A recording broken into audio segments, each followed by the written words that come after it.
There is a specific kind of exhaustion that comes from having seen too much of something you love. The moment when the thing that used to arrive uninvited now has to be chased. I've played enough games that the number stopped being a credential a long time ago and became something closer to a condition. And somewhere in the accumulated weight of all those hours, a callus forms. You stop being surprised. You start experiencing games as a series of recognizable gestures. This is the open world. This is the character arc. This is the moment where the score swells and the camera pulls back and you're supposed to feel something. You recognize the architecture of feeling without the feeling itself arriving. Arknights' Endfield broke that callus. It broke it the way a very good book does, slowly, through accumulation, through the quiet and persistent sense that the thing you're inside was made by people who had something to say and cared deeply about saying it. The first time I understood this was in Wuling. Willow trees draping over industrial canals, ivy softening the spray-damp retaining walls of waterfalls cutting through steel sluice gates, lotus ponds tucked into brutalist courtyards, a dragon coiled around a hydroelectric dam, unhurried and enormous, as though it had always lived there. And a block away, ordinary, domestic, devastating in its smallness, someone watering a monstera plant in a cafe window. There is no seam between any of it. The garden and the machine share the same space, as though the tension between them was never real to begin with.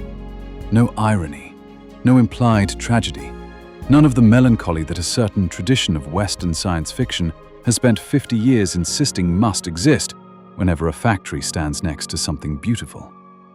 I'll come back to that tradition, because it explains a lot about why this game was missed. But what matters here is the image itself. Just a city, built by people who believed that production and beauty were the same pulse.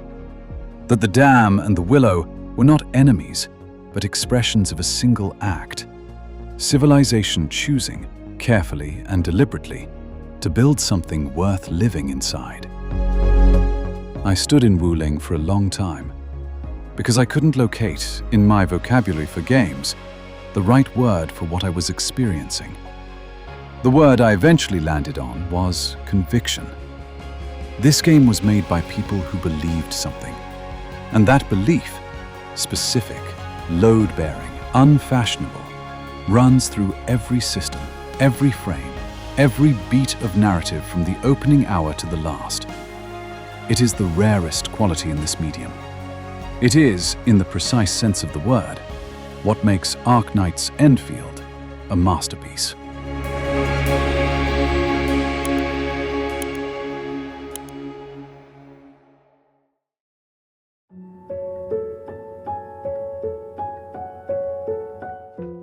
The world of Talos-II is ending. The Blight is an extinction event in progress. Habitable zones contracting. The survival margin measured in months, not years. And the question of how you respond to that collapse, what the game hands you as the instrument of salvation, is the most revealing thing about what it believes. It doesn't give you a prophecy. It doesn't name you the chosen one. It doesn't hand you a sword forged in ancient fire that was always meant to be yours. It gives you a blueprint, a plan for organized production, a framework for supply chains and infrastructure, and the slow, patient expansion of the grid into hostile territory. The argument encoded in this choice is specific enough to be worth saying plainly. Civilization is not saved by exceptional individuals. It is saved by systems, by the unglamorous competence of people who keep the lights on when everything is failing, by organized care applied consistently across time. The factory, which is easy to describe as a base-building mechanic, and completely wrong to understand that way, is the spine of this argument made physical. Your operators grow because your production lines run. Your production lines expand because you push into new territory. You can push into new territory because your team is equipped. Your team is equipped because the factory produced what they need. The loop closes completely. every system feeding every other. The architecture of the whole saying, without words, this is how survival actually works. Not through heroism, through interdependence. There is a specific feeling that arrives when a chaotic tangle of misconnected conveyor belts finally resolves into a rhythmic, self-sustaining flow. That feeling is not accidental.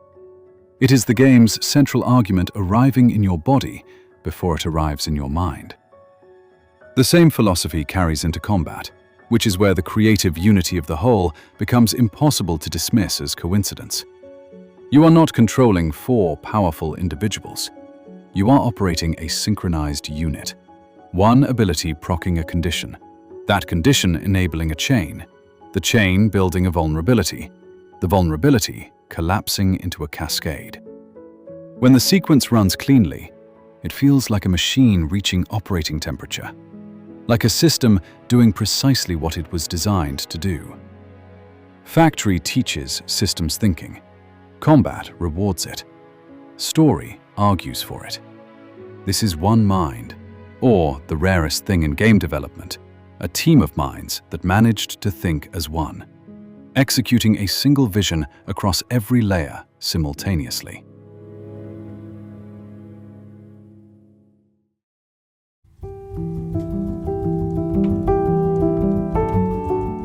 Endfield is built in Unity. In an era when Unreal Engine 5 has become the industry's shorthand for visual seriousness, when the engine itself is the press release, Hypergriff chose a harder path and produced something that makes the engine conversation feel beside the point.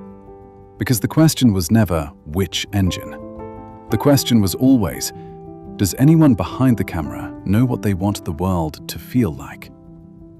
Hypergriff knew.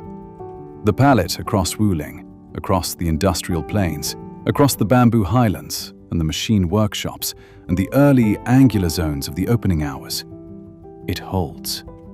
Hours of exploration, and the color temperature never breaks, never panics, never reaches for visual noise to fill a silence it doesn't know how to inhabit.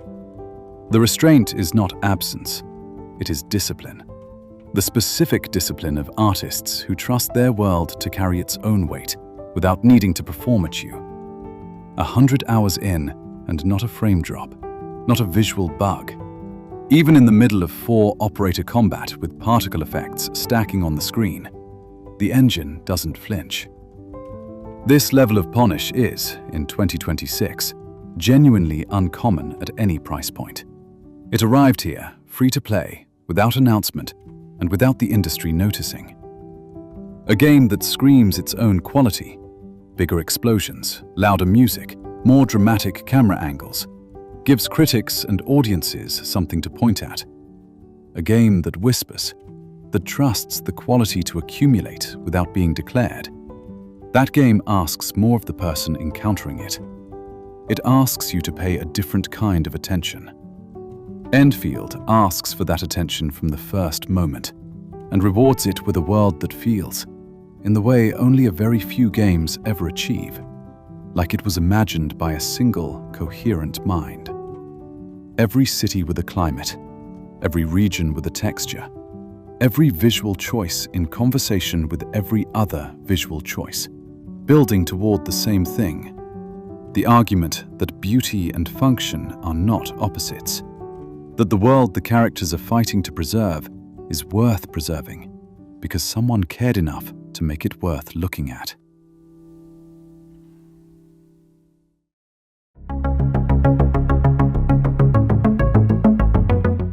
When I first described Wuling, I mentioned a tradition of Western science fiction that spent decades insisting this image should be impossible. That tradition is worth unpacking now, because it explains both what makes Endfield so rare and why so many critics couldn't see what they were looking at. Western science fiction has been telling the same story about technology for so long that it has forgotten it is a story. You know the shape of it. Human ambition contains the seed of its own destruction. The corporation corrupts. The machine consumes. Scientific progress is always the villain dressed as the savior. In cyberpunk, corporations hollow out the soul until humanity is just a commodity with a price tag. In Fallout, technological hubris ends in nuclear ash, the logical conclusion of a species that confused progress with wisdom. In Mass Effect, synthetic life becomes the universe's automatic punishment for organic ambition, a cosmic reset button triggered by the act of creation itself. In Horizon Zero Dawn, the AI we created to serve us becomes the instrument of our extinction. The specific details change. The conclusion never does. Technology dangerous, progress suspect. The garden always dies when the factory arrives. What makes this tradition particularly suffocating is that it goes beyond storytelling. It aestheticizes a feeling, the ruin, the decay, the beautiful tragedy of a civilization that reached too far. Western prestige sci-fi has become a literature of collapse romanticism, where the falling apart is gorgeous, meaningful, earned, where survival is morally complicated and industrial competence is always quietly sinister. Endfield, on the other hand, aestheticizes not the ruin, but the repair. It makes the factory heroic without irony. It makes infrastructure beautiful without apology. It plants a willow next to a dam and refuses to make that image tragic. And it earns that image through its mechanics, not just its aesthetics. Wuling is running out of Ziranite, the material needed to combat the blight. The city is contracting. People are dying. The answer the game hands you is not a hero or a miracle. It is an AIC production facility, a factory, organized, scaled, competent extraction and processing that turns scarcity into survival. Qingbo Stockade faces the same problem with food. And again, the answer is infrastructure, supply chains, mass production. The administrator and the operators don't arrive to inspire, they arrive to build. This is the Chinese speculative fiction tradition made playable, through authors like Liu Cixin, through a literature that approaches civilizational collapse with a fundamentally different posture. Not romantic, not tragic, cold, pragmatic, species level. The real enemies are entropy and scarcity. The real heroes are the people competent enough to push back. The question is never whether the reaching was worth the cost. The question is, what would it actually take to survive? What systems, what coordination, what technology deployed at scale against the forces that want to unmake you? The only serious response to extinction is competence. And I can't believe I have to say this, but a version of science fiction where technology is not the villain, where building things is not hubris, where the answer to collapse is coordination rather than tragedy, that is so refreshing, it almost feels radical.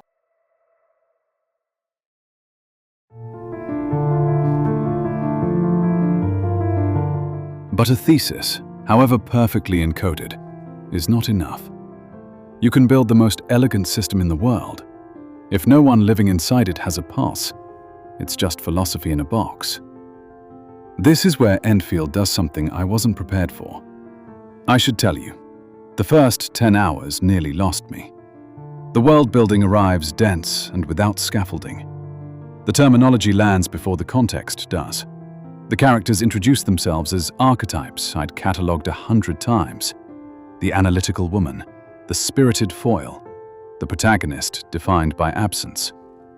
My instinct was to skip, to skim, to get to the part where something happened. The part where something happened was already happening. I was just measuring it with the wrong instrument. Endfield is not interested in the hook. It is interested in the soak.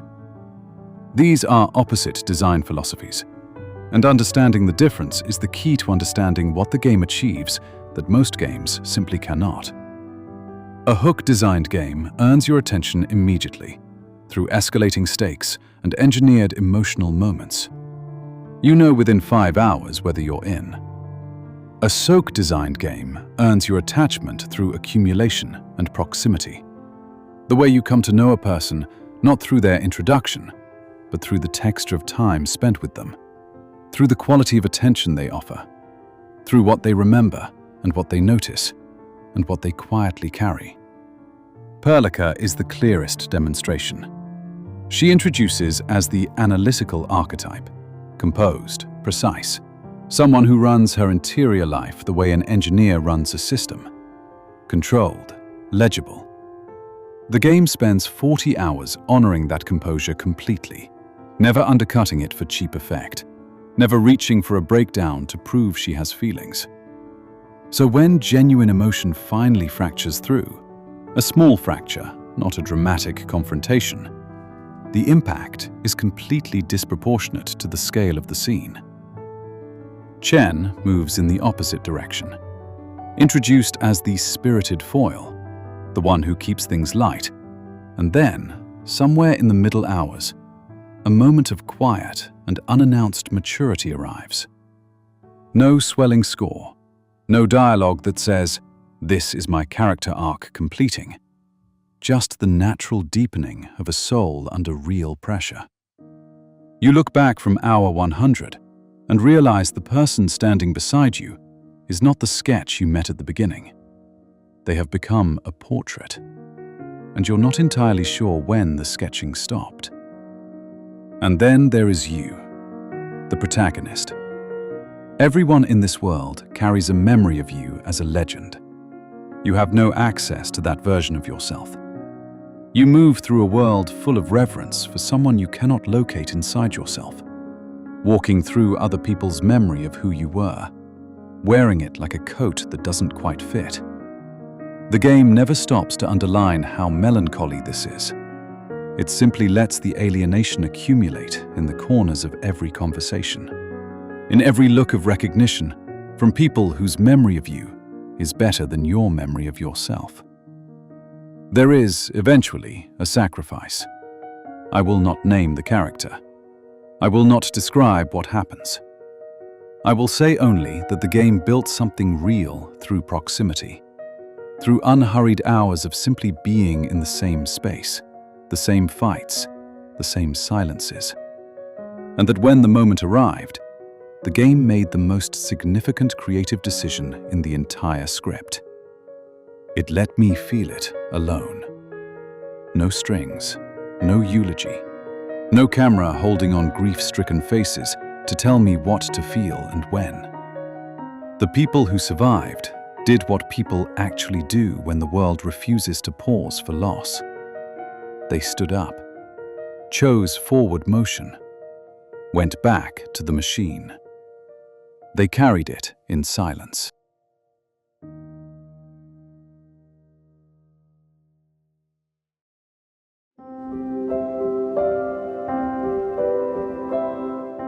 I keep coming back to Wuling, the dam and the willow, the factory and the lotus pond, the infrastructure and the monstera plant in the cafe window.